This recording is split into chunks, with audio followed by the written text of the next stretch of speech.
Eli mä oon Lapiolahden Juha ja Jupex on haukuttu 42 vuotta kohta. Ja mä asustelen Riihimäellä ja sinkkuna tällä hetkellä olen tässä.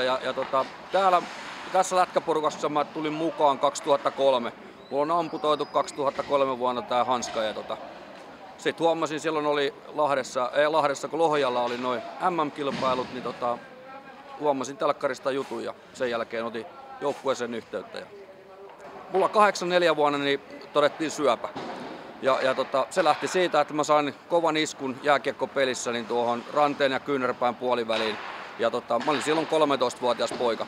Ja sit se vaan pelasin pelin loppuun. Pelin jälkeen mentiin ottaa varusteet pois päältä. Niin mä en saanutkaan kyynärpääsuojaa pois, koska käden ympärysmitta oli kasvanut 45 senttiin asti. Eli siis se oli tosi iso 13-vuotiaalle pojalle. Ja mä menin himaan, kerroin mutsille ja faijalle, että tämmönen on tapahtunut. Niin en muuta kuin lähdettiin lääkäriin ja seuraavana päivänä niin avasi sen ja epäili, että siellä on sisäinen verenpurkautuma. Eikä ollutkaan, sieltä ei tullut tippaakaan verta. Ne laittoi kiinni, otti koepala ja laittoi kiinni. Ja 2 viikon päästä soitettiin, että pojalla on syöpää, että nyt on kiire lähteä leikkaukseen. Ja sitten mentiin Helsinkiin lastenklinikalle ja leikattiin 9,5 tuntia kesti leikkaus. Ja 30% oli mahdollisuus selviä hengissä siitä leikkauksesta, mutta tässä ollaan. Mikä sua motivoi edelleen niin kuin harrastamaan tätä kiekkoa? Onko se rakkaus lajiin? Se on juuri näin, se on se rakkauslaji ja sitten täällä näkee mukavia kavereita. Meillä on tosi hurtti huumori tuolla, että mä oon ihan niin kuin kotonani täällä, että tää on mahtavaa. Ja just niin kuin saadaan tehdä sitä hommaa, mitä itse haluaa. Mutta en mä osaa tätä, mutta tää on vaan mukavaa.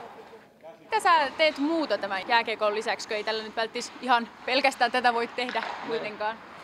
Joo, eli niin kuin mä sanoin, mä oon sinkku, niin totta kai mä vähän deittailen.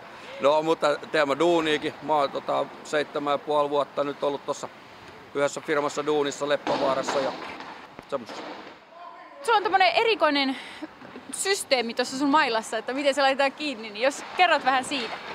Eli tässä on tosiaan niin tämmönen urostappi. Urostappi on laitettu kiinni tuohon Opelin tukivarren palloniveleen, eli mikä toimii mulla tuolla sitten ranteena. Se vaan, näin se menee. Ja se tulee proteesiin sitten tää kiinni. Eli ei lähde millään irti.